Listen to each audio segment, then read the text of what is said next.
అందరికీ నమస్కారం. కార్యక్రమం ప్రారంభించే ముందు గురువు గారి పత్రిక గారికి ఒక్కసారి మనం ధన్యవాదాలు చెప్పుకుంటూ కార్యక్రమం ప్రారంభిద్దాం. ఈరోజు మనం చెప్పుకునే టాపిక్ మాణిక్యేశ్వరి మాత సందేశాలు. గత 8 టాపిక్స్ నుంచి ఎపిసోడ్ నుంచి చెప్పుకుంటున్నాం. ఎన్నో విషయాలు చెప్పుకున్నాం. చాలా ముఖ్యమైనవి చెప్పుకున్నాం. చాలా ఇంపార్టెంట్. ఆవిడ గొప్ప యోగిని. అంతటి యోగిని చెప్పే సందేశాలు ఎంత గొప్పగా ఉంటాయో ఒక్కసారి మనం ఊహించుకోవచ్చు. మరి ఆ సందేశాలు చాలా చెప్పుకున్నాం. ఎన్నో పార్ట్ల కింద కూడా చెప్పుకున్నాం. వాళ్ళ ఊరికే చిన్న మాట చెప్పినట్టుగా ఉంటుంది.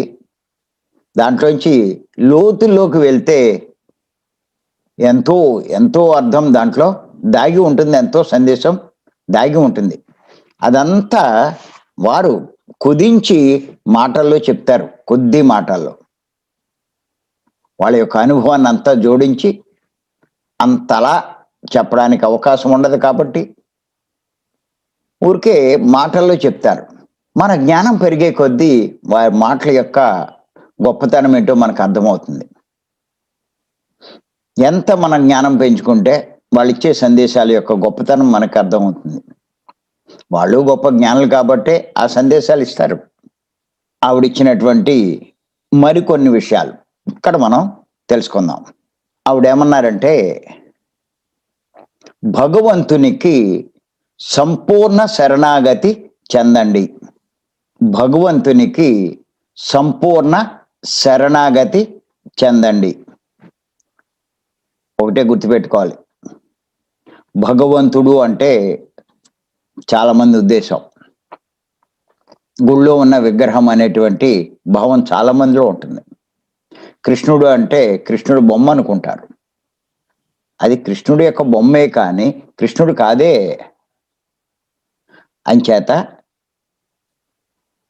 మరి ఎవరు కృష్ణుడు అంటే ఆయనే చెప్పాడు 10వ అధ్యాయంలో 20వ శ్లోకంలో. ఏమని చెప్పాడు? అహం ఆత్మ గుడాకేశ సర్వభూతాశయ స్థిత అని చెప్పి అన్నాడు. నేను ఆత్మను సమస్త భూతాల్లో సమస్త జీవుల్లో అంటే సమస్త ప్రాణుల్లో స్థితమై ఉన్నాను అని స్పష్టంగా చెప్పాడు. నేను బొమ్మను కాదు, నేను ఫోటోను కాదు, నేను ఆత్మను. కావాలంటే ఎవరైనా భగవద్గీత తిరగేసి ఆయన ఎక్కడైనా నేను ఫోటోనని కానీ విగ్రహాన్నని కానీ చెప్పాడేమో ఒక్కసారి చూడండి. ఆయన స్పష్టంగా చెప్పాడు 10వ అధ్యాయంలో 20వ శ్లోకం, నేను ఆత్మను అని. ఆయన చెప్పిన దాన్ని బట్టి ఆత్మే భగవంతుడు అన్న సంగతి మనకు అర్థమవుతుంది.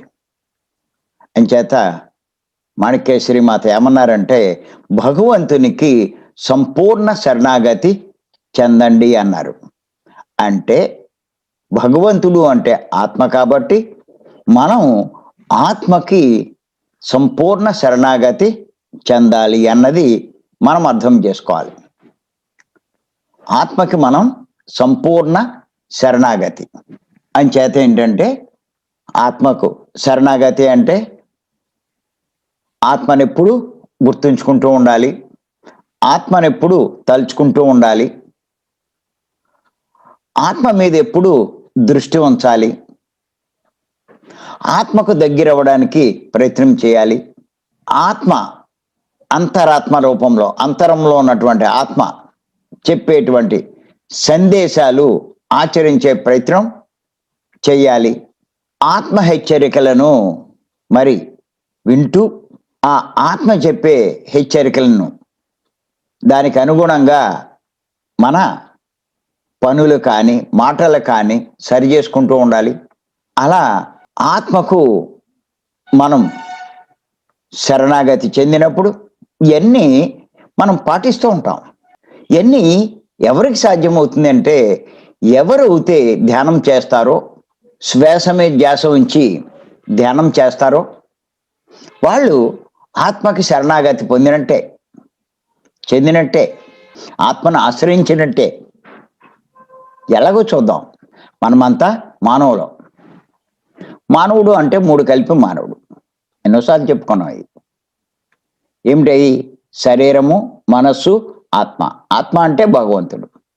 అంటే మానవుడు అంటే శరీరము, మనస్సు, భగవంతుడు 3 కలిపితే మానవుడు. ఆత్మను మనం ఆశ్రయించాలి అంటే ముందు మనం దేహస్థితి దాటాలి, అంటే కళ్ళు మూయాలి. అప్పుడు ఆలోచనలు వస్తాయి, మనోస్థితిలో ఉంటాం. ఇప్పుడు ఆ మనోస్థితి కూడా దాటాలి. కాబట్టి ఎప్పుడైతే మనం శ్వాస మీద ఆలోచనలు వచ్చినప్పుడు శ్వాస మీద ధ్యాస ఉంచుతామో మెల్లిమెల్లిగా ఆలోచనలన్నీ తొలగిపోతాయి. ఎప్పుడైతే ఆలోచనలన్నీ తొలగిపోయినాయో అప్పుడు మనం మనోస్థితిని కూడా దాటుతాం. ఇంకెక్కడ ఉన్నాం?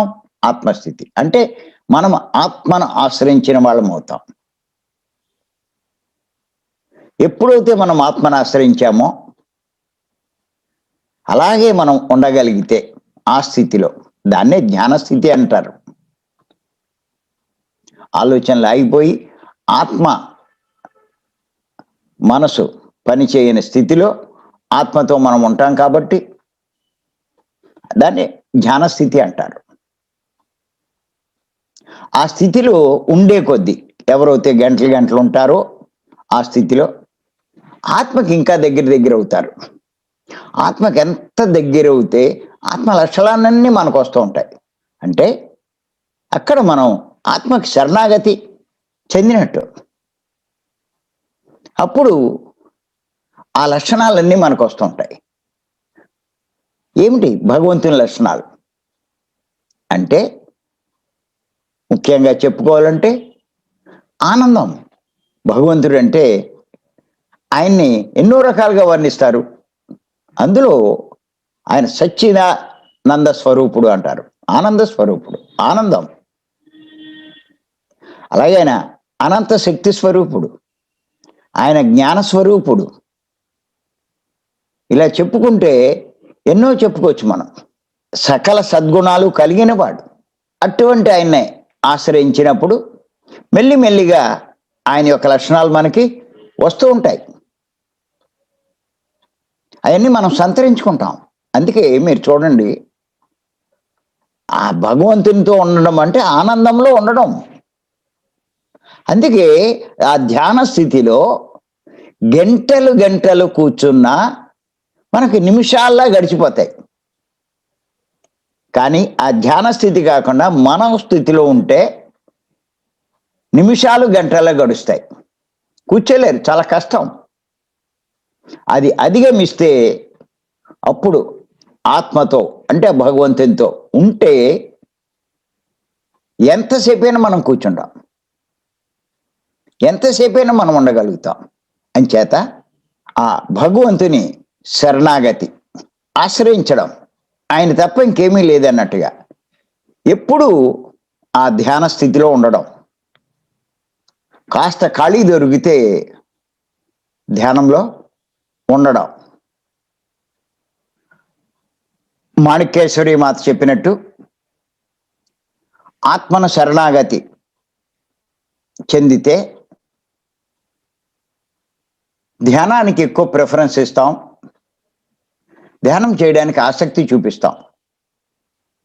ఖాళీ దొరికినప్పుడల్లా ధ్యానంలో కూర్చుని ధ్యాన స్థితి అంటే ఆ యొక్క భగవంతునితో ఉంటాం. మెల్లిమెల్లిగా ఆ లక్షణాలన్నీ మనకు వస్తాయి. అంతేకాదు ఆత్మకు శరణాగతి చెందడము అంటే ఆత్మ చెప్పినటువంటి ఆదేశాలు సందేశాలు పాటించాలి, హెచ్చరికలను పట్టించుకోవాలి. అది ఎలాగో కొంచెం చూద్దాం. చూడండి, ఎవరైనా సరే ఏదైనా ఒక తప్పు చేస్తే లోపల నుంచి హెచ్చరిక వస్తుంది, నువ్వు తప్పు చేస్తున్నావు అని చెప్పి. మనం ఏ తప్పు చేయకపోతే, సృష్టి విరుద్ధంగా ప్రవర్తించకపోతే, అధర్మంగా వ్యవహరించకపోతే ఏ హెచ్చరిక రాదు. కానీ మనం కనుక సృష్టి విరుద్ధమైన పని చేస్తున్నప్పుడు ఖచ్చితంగా లోపల నుంచి హెచ్చరిక వస్తుంది. ఆ హెచ్చరిక ఎవరిదో కాదు, లోపల ఉన్నటువంటి ఆత్మది, అంటే భగవంతునిది. ఎందుకు ఆ హెచ్చరిక అంటే, అటువంటి అధర్మమైన సృష్టి విరుద్ధమైన పని మనం చేస్తున్నప్పుడు దాని ఫలితం చాలా ఘోరంగా మనం అనుభవించాల్సి వస్తుంది. అంచేత ఆ భగవంతుడు అటువంటి ఆ కష్టాలు మనం పడకుండా, ఆ రకమైన నష్టం మనకు కలగకుండా ముందే హెచ్చరిస్తున్నాడు. ఆ హెచ్చరికలు మనం పాటించాలి, వెంటనే సరి చేసుకోవాలి, మన ప్రవర్తన మార్చుకోవాలి, ఆ తప్పును చేయకుండా ఉండాలి. ఆత్మకు శరణాగతి చెందినవాడు ఖచ్చితంగా పాటిస్తాడు, ఆ తప్పు చేయకుండా ఉంటాడు. అలా ప్రతి సందర్భంలో, ప్రతి పని విషయంలో, ప్రతి పనే కాదు, ప్రతి మాట, మన నోటంట వచ్చే మాట, మనం చేతులతో చేసే పనులు ఏ మాత్రం తేడా ఉన్నా అంతరంలో ఉన్న ఆత్మ నుంచి హెచ్చరికలు వస్తాయి. అంచేత అవి ఊరికే వదిలేయకుండా దాన్ని పాటించాలి. అలా మనం పాటించినప్పుడు ఖచ్చితంగా ఆత్మకు మనం శరణాగతి చెందినట్టు. దాన్ని లెక్క చేయకపోతే, నిర్లక్ష్యం చేస్తే ఇంకా ఆత్మను నిర్లక్ష్యం చేసినట్టే. ఇంకా అది శరణాగతి ఏమవుతుంది? మీరు చూడండి, కొన్ని ఎగ్జాంపుల్ చెప్తాను నేను మన జీవితంలో జరిగే వాటి గురించి. ఏమిటంటే, మనం ఏదైనా ఒక అబద్ధం ఆడితే, ఓ 10,000 లాభం అనుకోండి, ఓ 2 మాటలు అబద్ధం చెప్తే సహజంగా ఎలా ఉంటుందంటే, ఊరికే 2 మాటలే కదా, 10,000 వస్తున్నప్పుడు మాట్లాడితే ఏంటి అని చెప్పి అనుకుంటారు. కానీ వెంటనే లోపల నుంచి సందేశం అంతూ ఉంటుంది, 10,000కి చూడకూడదు, అబద్ధం ఆడకూడదు అని. ఎవరు ఇస్తున్నారు ఆ సందేశం? ఎవరో కాదు, అంతరంలోన భగవంతుడే, ఆత్మే. అది మనం పాటించి మనం కనుక ఆ 10,000కి ఆశించకుండా, అబద్ధం ఆడకుండా ఉంటే ప్రస్తుతానికి 10,000 పోయినట్టు కనిపిస్తుంది, కానీ భవిష్యత్తులో నష్టపోం. కానీ ఎప్పుడైతే 10,000కి ఆశపడి అబద్ధం ఆడినప్పుడు, దాన్ని తీసుకున్నప్పుడు భవిష్యత్తులో దానికి పెనాల్టీతో సహా ఇంకా ఎక్కువ నష్టపోవాల్సి వస్తుంది. ఆ నష్టపోయినప్పుడు ఎంతో బాధపడతాం. అరే, ఎంతో నష్టపోయామే, 10,000 కాదు ఇంకా ఎక్కువే నష్టపోతాం, ఎంత నష్టపోయామే అని. అంటే మన డబ్బులు ఎవరైనా కొట్టేయచ్చు, లేకపోతే ఏదైనా రోగం వచ్చి ఆ డబ్బు అంతా ఖర్చు అయిపోవచ్చు. ఏదో రకంగా మొత్తం మీద ఆ డబ్బు ఖర్చు అయిపోతుంది, ఎక్కువే నష్టపోతాం. అలా మనం బాధపడకూడదనే అంతరంలో నా భగవంతుడు మనల్ని హెచ్చరిస్తాడు. ఎవరైతే ఆ అంతరాత్మ హెచ్చరికలను పాటిస్తూ ఉంటారో వాడు భగవంతునికి శరణాగతి పొందినట్టే లెక్క. నిర్లక్ష్యం చేస్తాడో వాడు భగవంతునికి శరణాగతి పొందినట్టు కాదు. అంచేత గుర్తుపెట్టుకోండి, ఇలా ఎన్నో సందర్భాల్లో ప్రతి ఒక్కరికి జరుగుతుంది, ప్రతి విషయంలో, ప్రతి పనిలో. అలా మరి ఇంకా చాలా ఎగ్జాంపుల్స్ మనం చూసుకోవచ్చు. బస్సులో మనం వెళ్తున్నాం, ఆ బస్సు ఆ రష్లో ఆ కండక్టర్ మన దగ్గర డబ్బు అడగలేదు, వాడు డబ్బు తీసుకోడు, మనం దిగిపోతాం.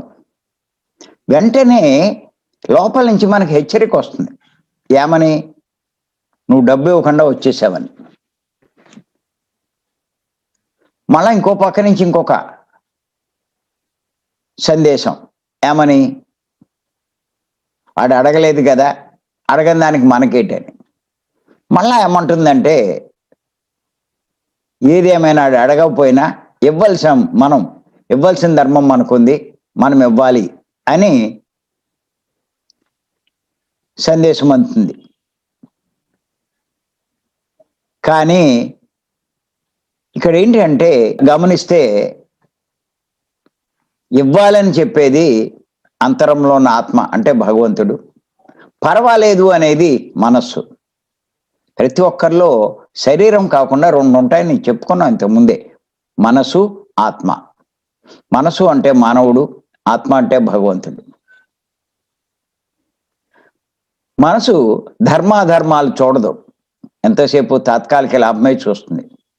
కానీ ఆత్మ అన్నది ఎంతసేపు ధర్మమే చెప్తుంది. అలా మనం అన్నీ పాటిస్తే ఆత్మ చెప్పిన ధర్మాలు, మన జీవితం గొప్పగా ఉంటుంది. ఇంచేతంటే ఏదైనా అధర్మం అన్నది తాత్కాలికంగా లాభం కలిగించినట్టు ఉంటుంది, కానీ తర్వాత ఎంతో నష్టపోతాం. మహాభారతంలో చూసాం కదా, అధర్మంగా జోదంలో గెలిచినటువంటి ఆ రాజ్యాన్నే కాదు, ఆ దుర్యోధనుడు మొత్తం రాజ్యాన్ని, తన రాజ్యాన్ని మొత్తం తన బంధువులతో సహా కుటుంబ సభ్యులతో అందరినీ కోల్పోవలసి వచ్చింది అధర్మాన్ని ఆశ్రయించడం వల్ల. ధర్మాన్ని ఆశ్రయించినటువంటి ధర్మరాజు మరి రాజ్యాన్ని, మొత్తం రాజ్యాన్ని సంపాదించుకోవడమే కాదు, మరి ఎంతో లాభం పొందాడు. అంచేత అంతరాత్మ అంటే భగవంతుడు ఎప్పుడూ మనకి ధర్మాన్నే బోధిస్తూ ఉంటాడు. అంచేత ఎవరైతే ఆయనకి శరణాగతి చెందుతారు అంటే, ఎవరైతే ధ్యానం బాగా చేస్తారో వాళ్ళకి ఏం జరుగుతుందంటే మనసు యొక్క ప్రాముఖ్యం తగ్గి ఆత్మ ప్రాముఖ్యం పెరుగుతుంది. అప్పుడు ఎక్కువగా అంతరంలో ఉన్నటువంటి ఆ హెచ్చరికలు, సందేశాలు గ్రహించగలుగుతారు, తెలుసుకోగలుగుతారు. దాన్ని అనుసరించి మరి చేయగలుగుతారు. అంచేత ఇది ప్రతి ఒక్కరూ గుర్తుపెట్టుకోండి. ఎంత మనం ఈ పాటిస్తూ ఉంటామో జీవితంలో అంత లాభం పొందుతాం. ఎవరైతే భగవంతునికి శరణాగతి చెందుతారో అంతా లాభమే. వాడికి మించిన వాడు ఎవడు లేడు. ఎంచేతంటే ఆత్మ అంటే భగవంతుడు మనల్ని సరైన దారిలో నడిపిస్తాడు, సృష్టికి అనుగుణంగా నడిపిస్తాడు. ఏ పొరపాట్లు చేయనివ్వడు. ఇంకేముంటాయి, కష్టాలు ఏముంటాయి, బాధలు ఏముంటాయి, సమస్యలు ఏముంటాయి. అంచేత జీవితం వైభవంగా ఉంటుంది. అంచేత ఏమిటి అంటే ఎప్పుడైతే ఆ రకంగా మనం జీవించామో మనకి అంటే ఆత్మకి ఎంతో లాభం కలుగుతుంది. చేతిది ప్రతి ఒక్కరూ బాగా బాగా గుర్తుపెట్టుకోవాలి. ఎంత బాగా మనం గుర్తుపెట్టుకుంటే అంత లాభం పొందుతాం. సరే, ఇంకా మనం తెలుసుకోవాలి అంటే ఆ రకంగా ఆత్మకు మనం శరణాగతి పొందాలి అంటే ఖచ్చితంగా ధ్యానం చెయ్యాలి, సాత్వికమైన శాకారం తీసుకోవాలి. ఎంత ధ్యానం బాగా చేస్తే అంత ఆత్మకి దగ్గర అవుతాం, ఆత్మ సందేశాలు మనం గ్రహించగలుగుతాం. మాణిక్యేశ్వరి మాత ఇంకా ఏం చెప్పారంటే, ఏదైనా సమస్య మిమ్మల్ని బాధించినప్పుడు నిశ్శబ్దంగా కూర్చుని దాని మూల స్థానాన్ని గుర్తించండి. ఆందోళన పడితే లాభం ఉండదు. ఎంత అద్భుతమైన సందేశం ఇది. ఏదైనా సమస్య మిమ్మల్ని బాధించినప్పుడు నిశ్శబ్దంగా కూర్చుని దాని మూల స్థానాన్ని గుర్తించండి. ఆందోళన పడితే ఏ లాభం ఉండదు అని చెప్పారు. ఈ విషయమే నేను అస్తమానం చెప్తూ ఉంటాను. ఇంచేతంటే ఏ కష్టం వచ్చినా, ఓ సమస్య వచ్చినా, ఓ రోగం వచ్చినా ప్రతి ఒక్కరు కంగారు పడిపోతారు. వాళ్ళని ఆశ్రయిస్తారు, వీళ్ళని ఆశ్రయిస్తారు. ఆ గురువు అంటారు, ఈ గురువు అంటారు, ఆ గుడికి వెళ్తారు, ఈ చర్చికి వెళ్తారు, ఆ ప్రార్థనలకు వెళ్తారు, ఈ పూజలకు వెళ్తారు, నమాజ్ చేస్తూ ఉంటారు. ఇవన్నీ చేసి అర్థిస్తారు, ప్రార్థిస్తారు, నన్ను కాపాడు, రక్షించు, ఇవన్నీ చేస్తూ ఉంటారు. కానీ నేను చెప్తూ ఉంటాను నేను. అంతేకాదు వాళ్ళు ఎలా ఆశ్రయిస్తూ ఉంటే ఎంతోమంది దొంగ స్వామీజీలు, బాబాలు, ఆఖరికి మన పిరమిడ్ మాస్టర్లు కూడా రకరకాలుగా వాళ్ళని సలహాలు ఇస్తూ తప్పు దారిలో నడిపించి వాళ్ళ స్వార్థానికి భరించేస్తూ ఉంటారు. అంచేత నేనేం చెప్తూ ఉంటానంటే, నీకు ఏ రోగం వచ్చినా, ఏ సమస్య వచ్చినా, ఏ కష్టం వచ్చినా ఊరికే కంగారు పడకు. నువ్వు ముందు అసలు ఈ సమస్య నా జీవితంలో రావడానికి కారణం ఏమిటి అది తెలుసుకుంటాను నేను. ఎందుకు వచ్చింది నాకు, ఇప్పుడే ఎందుకు వచ్చింది, వాళ్ళెవరికీ లేదు, నాకే ఎందుకు వచ్చింది అని ఎప్పుడైతే మనం ఆలోచిస్తామో అప్పుడేం జరుగుతుంది, దానికి కారణం మనకు బోధపడుతుంది. ఎప్పుడైతే ఆ కారణం మనకు బోధపడిందో, దాని ఆ మూల కారణం మనం తెలుసుకున్నామో ఖచ్చితంగా ఏం చేస్తాం, అటువంటి తప్పు చేయడం వల్లేగా మనకి కష్టం వచ్చింది. అంచేత ఏం చేస్తాము అంటే అలాంటి తప్పు ఇంకా మళ్ళా చేయకుండా జాగ్రత్త పడతాం. ఎప్పుడైతే జాగ్రత్త పడ్డామో భవిష్యత్తులో అలాంటి కష్టాలు మనకి రావు. ఎప్పుడైతే ధ్యానం చేసి శక్తి సంపాదిస్తామో కొన్నాళ్ళు కాస్త ఓపిక పడితే ఆ కర్మ పూర్తయిపోతుంది, ఆ కష్టంలోంచి బయటపడిపోతాం.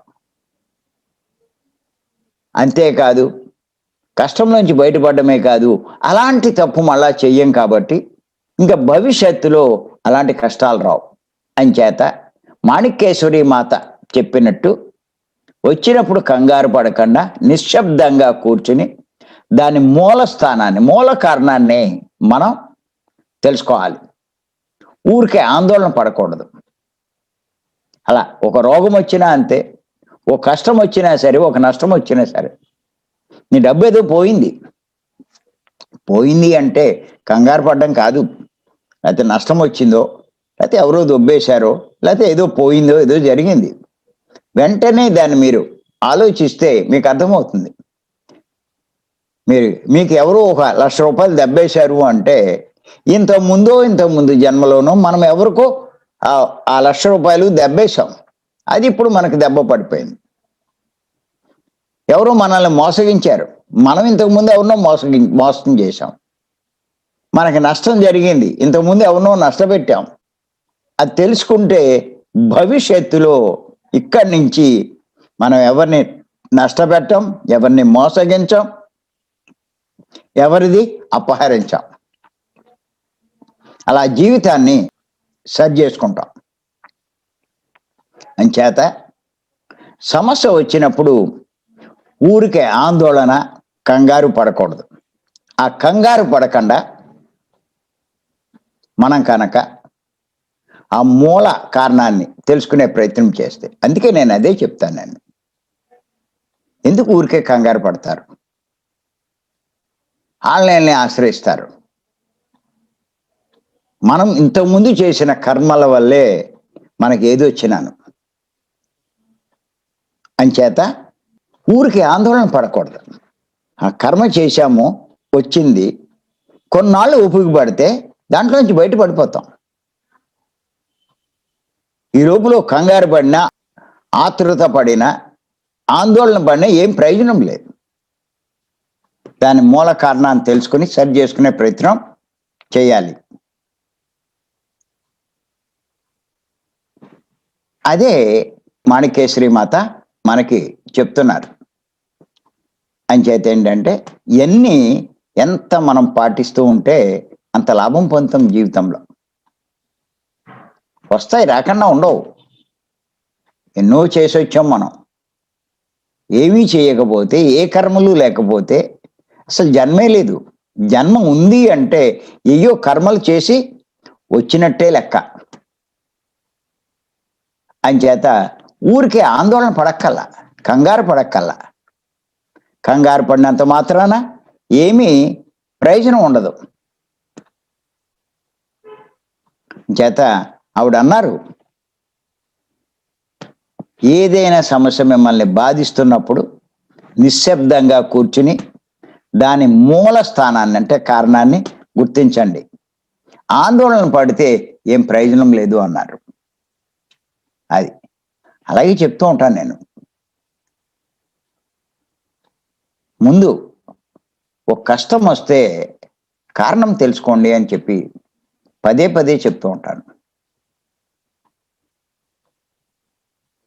దాన్ని సరి చేసుకునే ప్రయత్నం చేయాలి. అదే తెలివైనోడి పని. అలాగే ఇంకా ఆవిడ ఏం చెప్పారంటే, సాధువులు, పెద్దలు, పిల్లలకు, నిరుపేదలకు వినయంతో సేవ చేయండి. అది మీకు గొప్ప సంతృప్తిని ఇస్తుంది అన్నారు ఆవిడ. ఇది కూడా చాలా అద్భుతమైన సందేశం. సాధువులు మంచి వాళ్ళకి, అలాగే పెద్దలకు, మీ కుటుంబ పెద్దలు, అలాగే పిల్లలకు, అలాగే నిరుపేదలకు మీ వంతు సేవ చేయండి. అది మీకెంతో తృప్తినిస్తుంది అన్నారు ఆవిడ. ఇదే పత్రి గారు చెప్తారు. ఆయన ఎంతసేపు మార్గంలోకి వచ్చిన వాళ్ళకి ముఖ్యంగా 4 చెప్తారు: సాధన, స్వాధ్యాయం, సాంగత్యం, సేవ అని. సేవ కూడా ప్రముఖంగా చెప్తూ ఉంటారు. అంచేత మీరు చూడండి, పత్రి గారు మనకి ఆత్మలం కాబట్టి ఆత్మలాభం కోసం ఆత్మ సేవలు చేయమని చెప్తారు.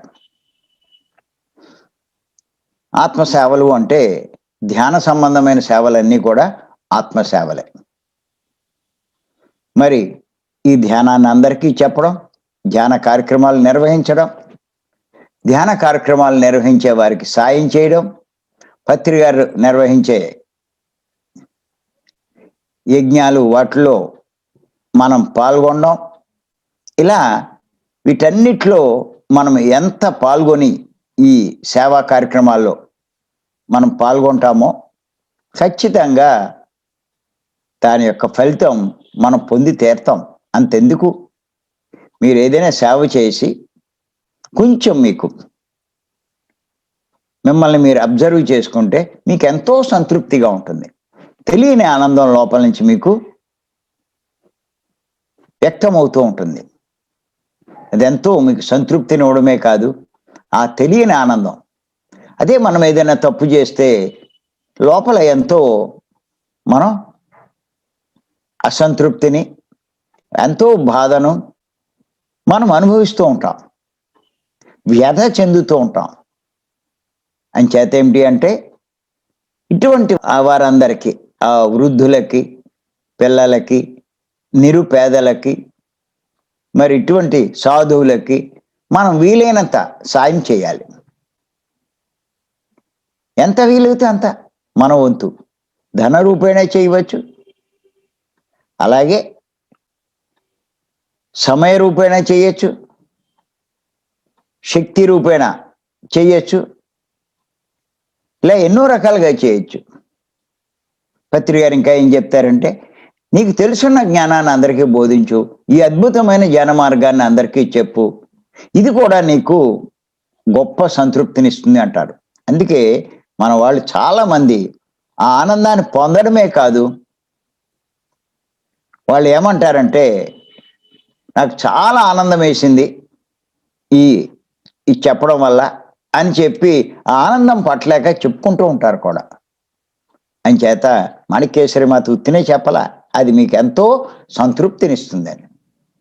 మనం చెడ్డ చేస్తే అసంతృప్తిగా ఉంటుంది, వ్యధ చెందుతూ ఉంటాం.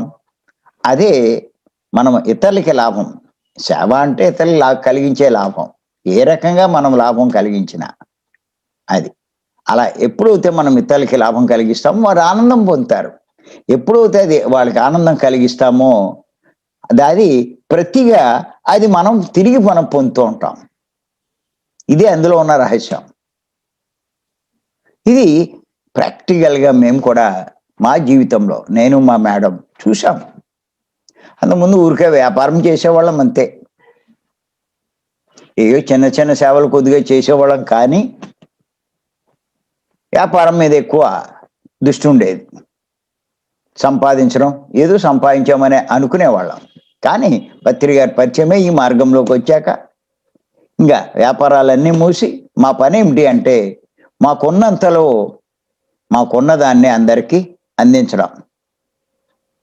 మరి మాకున్నటువంటి సమయాన్ని అందరికీ పంచుతున్నాం, మాకు సంపాదించుకున్నటువంటి జ్ఞానాన్ని అందరికీ పంచుతున్నాం, అలాగే మా వాక్కుని అందరికీ పంచుతున్నాం, మా శక్తిని మా జీవితాన్ని అందరికీ పంచుతున్నాం.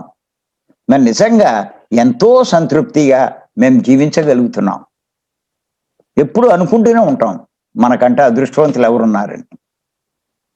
పత్రి గారి పరిచయం మనకి కావడం మనం ఎంతో మనకి లాభం కలిగించింది అనుకుంటాం, లేకపోతే ఏమైపోయేవాళ్ళమని. నిజంగా వృద్ధాప్యంలో వచ్చిన వాళ్ళకి ఏం చేయాలో తెలియదు, తోచదు. ఆ పిల్లల దగ్గర ఉంటే అస్తమానం వాళ్ళతోటి గొడవలు, బయటికి వెళ్తే ఉండలేరు, ఇలా నానా ఇబ్బందులు పడుతున్నారు. ఇంకా కొంతమంది ఆ పిల్లల దగ్గరే ఉండడం వల్ల ఆ రిలేషన్స్ దెబ్బతిని నరకం అనిపిస్తూ ఉంటారు. కానీ మా పిల్లలు వాళ్ళు వేరే ఉన్నా మాకేమీ వాటి గురించి ఆలోచించాం. మా సేవలు, మా కార్యక్రమాలు, మా పనులు మాయే. ఇలాంటి సేవల్లో మేము పాల్గొనడం వల్ల మేము ఎంతో సంతృప్తి పొందుతున్నాం. ప్రతి నెల 3 రోజులు క్లాసులు పెడుతున్నాం. ఎన్నో వందల మంది వచ్చి జ్ఞానాన్ని పొందుతున్నారు. ఇక్కడే కాదు, ఇతర గ్రామాల్లో కూడా ఈ కార్యక్రమాలు మేము నిర్వహిస్తూ వాళ్ళందరికీ ఎంతో మరి ఆనందాన్ని కలిగిస్తున్నాం. మరి ఇక్కడే కాదు, ఆర్మూర్లో ప్రతి నెల 11, 12, 13 తారీఖులు, అలాగే పేరవరంలో 10, 11, 12 తారీఖులు. అంతేకాదు మేము ఇంకా 21, 22, 23 ఇక్కడ అష్టాదశ అక్కడ పెడుతున్నాం. 24, 25, 26 గుంటూరులో పెడుతున్నాం. ఇలా అన్ని చోట్ల మేము పెట్టే కార్యక్రమాలు మాకు ఎంతో సంతృప్తినిస్తున్నాయి. అవి కాకుండా అవకాశం ఉన్నంతలో అందరికీ మేము ఈ జ్ఞానాన్ని అందిస్తున్నాం. ఇదే సేవ అంటే, అది అందరికీ ఆనందం కలిగించడమే సేవ. అందరికీ కావలసిన బ్రహ్మాండమైన జ్ఞానం అందించడమే సేవ. ఇంకంతకన్నా ఇంకేముంది? అదే పత్రి గారు చేస్తున్నారు. ఆయన రోజు రోజుకి గొప్పవాడు అవుతున్నాడు. ఆయన అదే పని చేస్తున్నాం. ఎంతో కొంత మేము కూడా ఎదుగుతూనే ఉన్నాం. అంచేత ఏంటి అంటే, ఎవరైతే ఇవన్నీ అర్థం చేసుకుని గొప్పవాళ్ళ మాటలు దానికి అనుగుణంగా, అందుకే మీరంతా చూడండి, ఆ స్థాయికి వెళ్ళినటువంటి వీళ్ళంతా కూడా యోగులు కానీ, మరి మహాత్ములు కానీ, గొప్పవాళ్ళు కానీ ఆ సేవనే ప్రోత్సహిస్తారు. అన్నదానాలు చేయమంటారు, ఇంకా వీలైనంత మటుకు సేవా కార్యక్రమాలు చేయమంటారు. మరి అందరికీ లాభం కలిగించే ఆశ్రమాలు ఇవన్నీ నిర్మించమంటారు. అలా సత్యసాయిబాబా వారు కూడా ఏం చెప్తారు? సేవకి ఎక్కువ ప్రాముఖ్యం ఇస్తారు. ప్రేమ సేవ అంటారు. అందరినీ ప్రేమించండి, అందరికీ సేవ చేయండి అంటారు. అదే మాణిక్యేశ్వరి మాత చెప్తున్నారు, అందరికీ సేవ చేయండి. అంచేతే ఈ రకమైనటువంటి మనకున్న దాంట్లో కొంత, మనం చెయ్యగలిగిన దాంట్లో కొంత, ఇటువంటి వాటిలో మనం పాల్గొనడమే మనం చేయవలసింది. ఎంత చేస్తే అంత లాభమే. అంచేత మరి ఇటువంటి కార్యక్రమాలు మీరు పాల్గొనడము, వాటి ద్వారా మనం కూడా ఇన్స్పైర్ అయ్యి మన వంతు మనం చేసే ప్రయత్నం చేయాలి. అంచేత ప్రతి ఒక్కరూ ఈ భీమవరం క్లాసులో ఒక్కసారి మీరు పాల్గొంటే సేవ చేయాలనేటువంటి అభిప్రాయం మీకు కూడా కలుగుతుంది. అరే, వారిద్దరూ కలిసి ఇంతమందికి ఉచితంగా ఇంత సేవ చేస్తుంటే మనం ఎంత చేయాలి అని వాళ్ళు అభిప్రాయానికి వస్తారు. అలా ఎంతో మంది మరి ఇటువంటి సేవా కార్యక్రమంలో పాల్గొని ఎంతో మందికి లాభం కలిగిస్తున్నారు, ఆనందం పొందుతున్నారు. అంచేత సేవ అన్నది ఖచ్చితంగా మనకి సంతృప్తినిస్తుంది అని చెప్పి తెలుసుకోండి, ఆనందాన్ని కలిగిస్తుందని సంగతి తెలుసుకోండి. అంచేత ఏమిటి అంటే మరి మాణిక్యేశ్వరి మాత సందేశాలు ఎన్నో మనం తెలుసుకున్నాం. ఇవన్నీ మరొక్కసారి వింటూ దానికి అనుగుణంగా మనం జీవిస్తే మన జీవితం ధన్యమైనట్టే. ఇంకా మనకంటే అదృష్టవంతుడు ఎవడు ఉండడు. అంచేత తప్పకుండా ప్రతి ఒక్కరు ఇటువంటి మహానుభావుల యొక్క సందేశాలు మరి వినాలి, తెలుసుకోవాలి, ఆచరించాలి. మరి నెక్స్ట్ నుంచి పత్రి గారి సందేశాల గురించి మనం తెలుసుకుందాం. ఆయన ఇచ్చినటువంటి అపారమైన జ్ఞానం, దాని గురించి కూడా మనం తెలుసుకుందాం. మరి అవకాశం ఇచ్చి మీ అందరికీ నేను మరొక్కసారి ధన్యవాదాలు చెప్తూ మరి ఈ కార్యక్రమాన్ని నేను ముగిస్తున్నాను. Thank you.